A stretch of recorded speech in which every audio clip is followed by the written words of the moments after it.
Bismillahirrahmanirrahim. Assalamualaikum warahmatullahi wabarakatuh. Selamat pagi anak-anakku semua. Semoga senantiasa mendapatkan lindungan oleh Allah Subhanahu wa taala dan selalu dinaungi dalam rahmatnya, diberikan kesehatan sehingga anak-anak semua bisa belajar, bisa beraktivitas, bisa membantu orang tua, bisa mengerjakan tugas dengan baik. Nah, anak-anak, pada pagi hari ini Pak Guru mau menyampaikan materi pelajaran pendidikan agama Islam, yaitu berkaitan dengan makna surat Al-Kautsar dan lafal bacaan surat Al-Kautsar. Sebelum kita mulai pembelajaran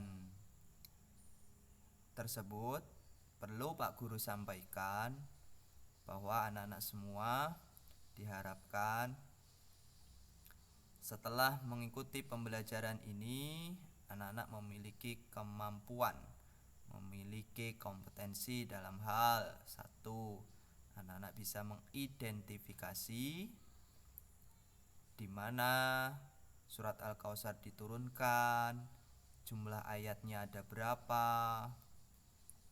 kemudian arti Al-Kautsar seperti apa.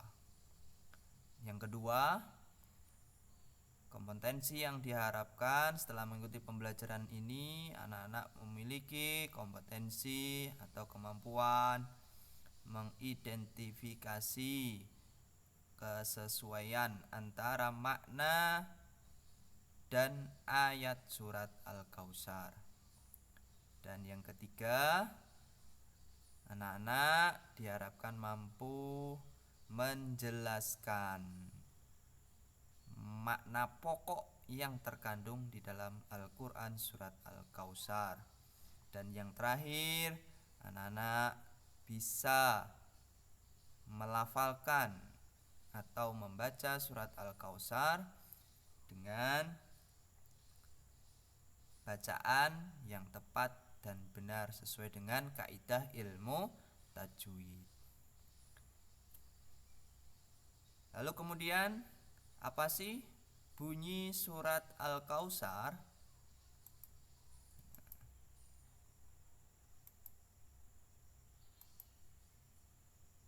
Nah, lafal surat Al-Kautsar.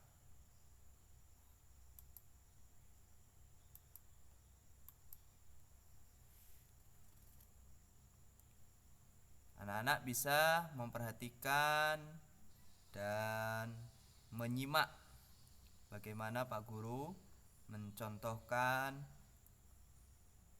pelafalan atau bacaan dari Al-Quran surat Al-Kautsar. A'udzubillahi minasyaitonirrajim. Bismillahirrahmanirrahim.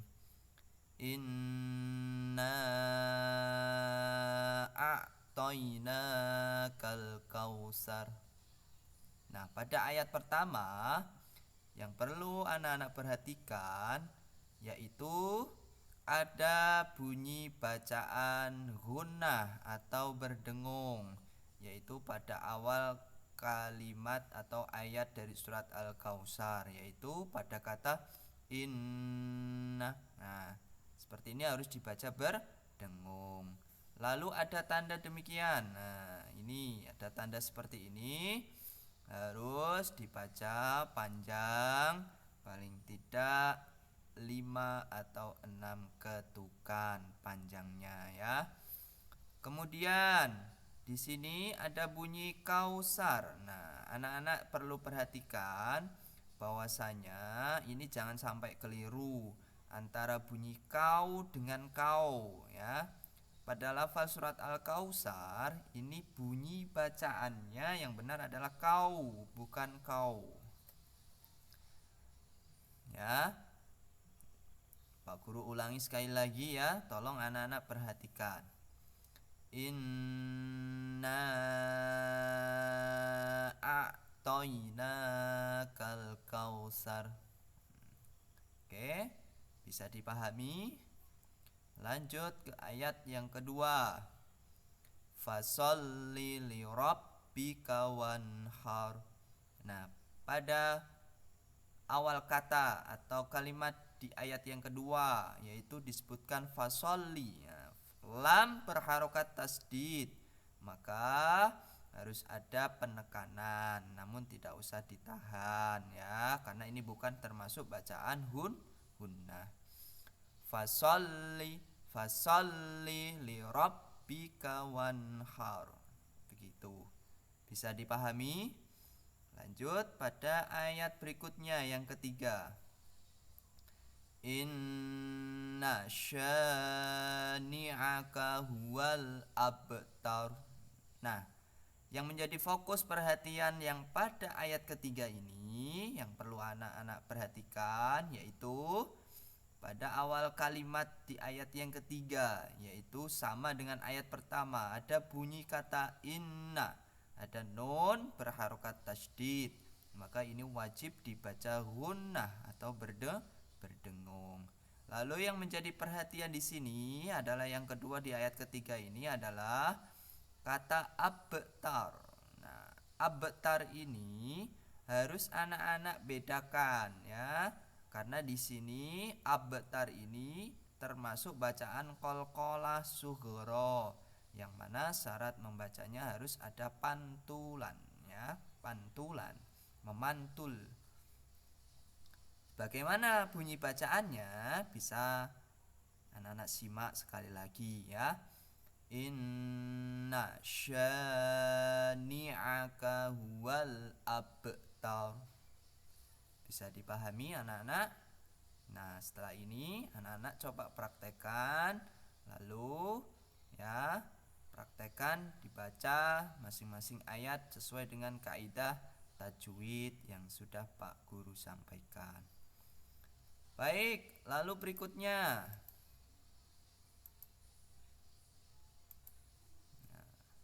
Arti ayat surat Al-Kautsar. Nah, pada masing-masing ayat tentunya dalam Al-Quran itu memiliki arti.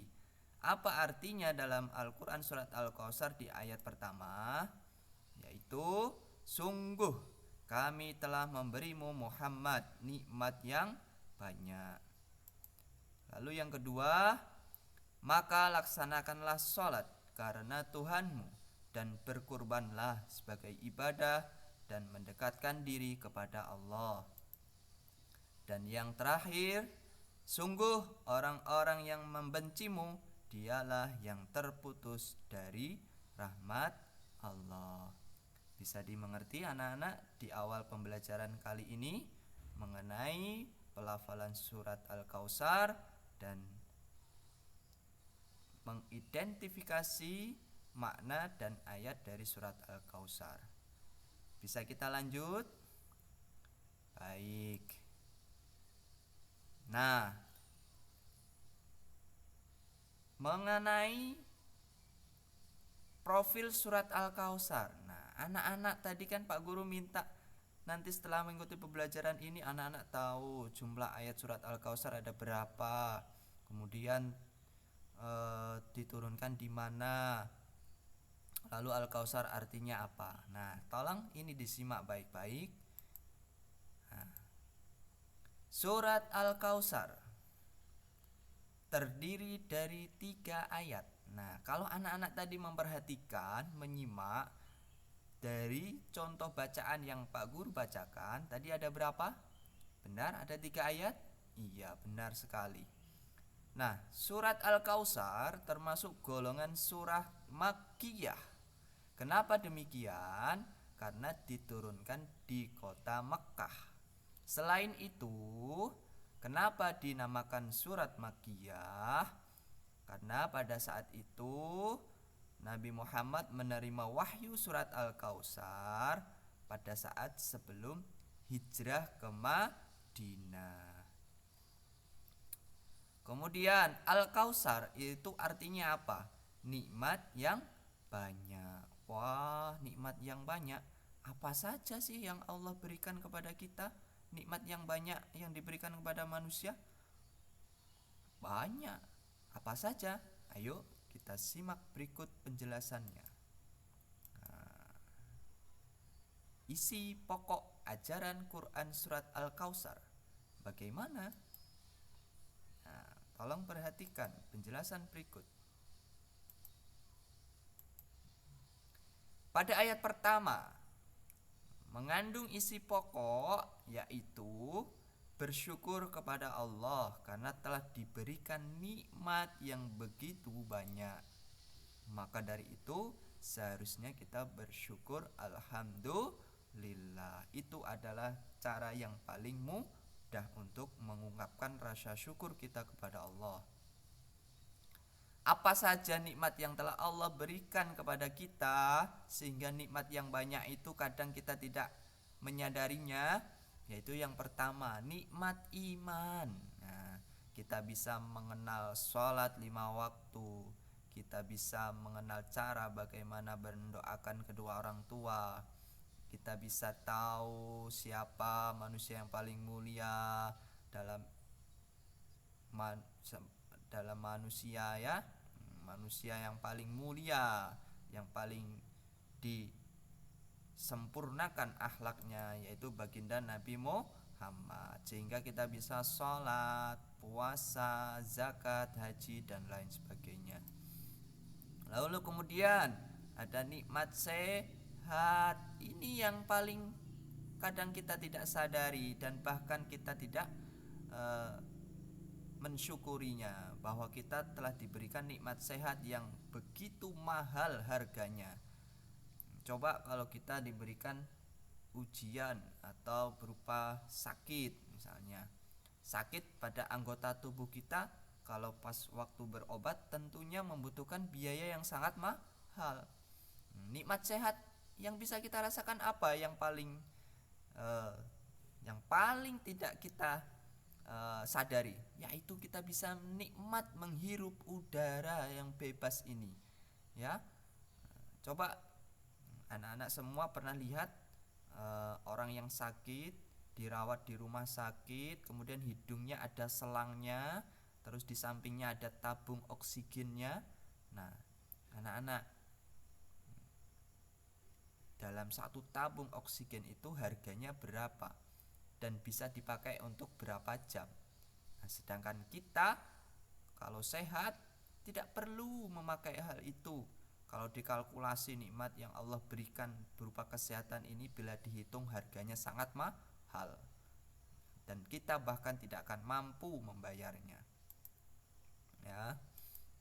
Kemudian nikmat yang ketiga adalah nikmat rizki, ya. Kadangkala kita juga tidak menyadari setiap hari kita bisa makan enak dengan lauk pauk yang begitu nikmat, ya. Bisa berkumpul dengan keluarga, ya, bisa bertemu dengan orang tua dan lain sebagainya, ya. Lalu berikutnya yang kedua apa? Hikmah atau makna pokok yang ada di dalam Al-Quran surat Al-Kautsar, yaitu perintah untuk mendirikan sholat dan berkurban, ya. Inti dari surat Al-Kautsar yang kedua adalah kita sebagai manusia, umat yang beriman, ya, seharusnya kita menunaikan ibadah kepada Allah dalam bentuk apa? Sholat dan berkurban. Nah, ada sholat 5 waktu, ya, kemudian berkurban di hari raya Idul Adha.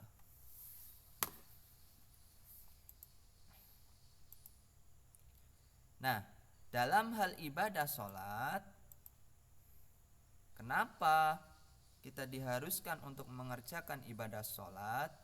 Karena sholat merupakan bagian dari rukun Islam yang kedua setelah mengucapkan 2 kalimat syahadat. Barang siapa yang mengerjakan rukun Islam, berarti dia telah menunaikan kewajibannya sebagai umat Islam. Lalu kenapa kita harus mengerjakan ibadah sholat. Sholat itu merupakan tiangnya agama. Agama bisa tegak karena sholat.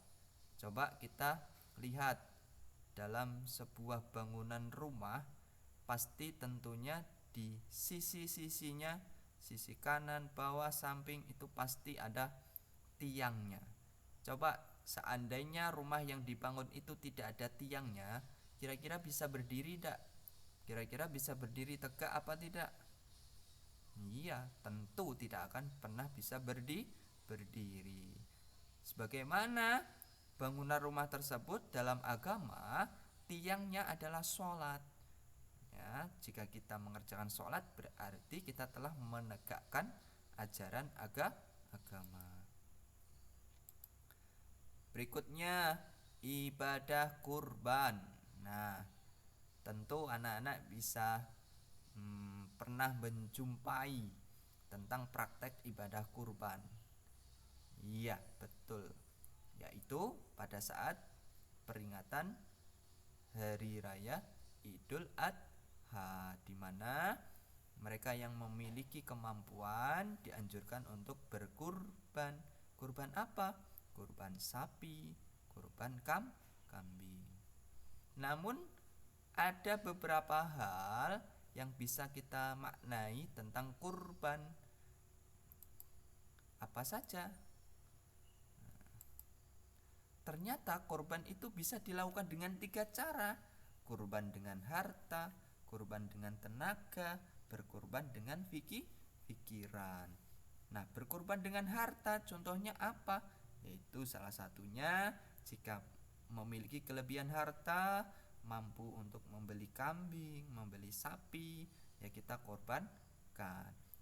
Namun kalau kita punya harta tapi tidak mencukupi untuk membeli kambing, membeli sapi, bagaimana? Bisa kita berkurban dengan bentuk sedekah semampu yang kita miliki. Lalu berkurban dengan tenaga, maksudnya apa? Kalau kita tidak punya harta tapi kita bisa menyumbangkan tenaga kita untuk salah satunya contohnya adalah bergotong royong, membangun masjid, membersihkan lingkungan rumah, membersihkan lingkungan sekolahan dengan tenaga kita sehingga masjid bisa berdiri, sekolahan bisa bersih, rumah bisa bersih, ya, itu termasuk bagian dari berkorban dengan tenaga. Dan yang ketiga berkorban dengan pikiran. Nah, apa yang bisa kita lakukan dengan berkorban dengan pikiran? Yaitu maksudnya adalah kita mengajarkan ilmu walaupun satu ayat. Apa yang kita bisa, apa yang kita miliki dalam hal ilmu yang paling mudah? Contohnya kita mampunya bisa ngajarin tentang A, Ba, Ta atau A, B, C. Nah, itu termasuk bagian dari berkorban dengan pikiran. Atau berdiskusi atau menyumbangkan pikiran berupa nasihat kebaikan. Nah, itu termasuk berkorban dengan pikiran. Lalu berikutnya pada ayat ketiga mengingatkan agar manusia tidak menjauhi petunjuk Allah Subhanahu wa taala, yaitu jangan sampai kita memiliki sikap putus asa. Karena pada hakikatnya orang yang berputus asa tentunya akan dibenci oleh Allah Subhanahu wa taala. Dalam hal ini anak-anak bisa lihat pada tampilan gambar, orang yang akan dibenci oleh Allah salah satunya orang yang suka membuli temannya, mengejek atau menghina, ya. Lalu yang kedua akan dijauhkan dari rahmatnya Allah. Anak yang suka berantem, anak yang suka bertengkar tentunya akan jauh dari rahmat Allah, jauh dari sikap kasih sayang. Nah, ini bisa anak-anak perhatikan sekali lagi. Nanti setelah selesai pembelajaran ini, setelah Pak Guru menyampaikan materi ini, anak-anak silakan berdiskusi, anak-anak mengidentifikasi, mencocokkan antara ayat dan surat Al-Kautsar. Perhatikan sekali lagi ya nak ya.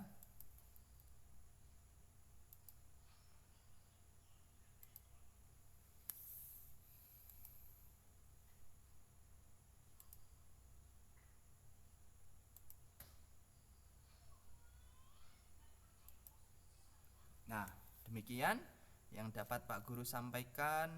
Kurang lebihnya mohon maaf. Ya, semoga penyampaian materi pagi ini dapat sedikit memberikan pemahaman pada anak-anak semua, dan selebihnya anak-anak bisa praktekkan pada saat diskusi nanti. Terima kasih. Billahi taufik wal hidayah. Wassalamualaikum warahmatullahi wabarakatuh.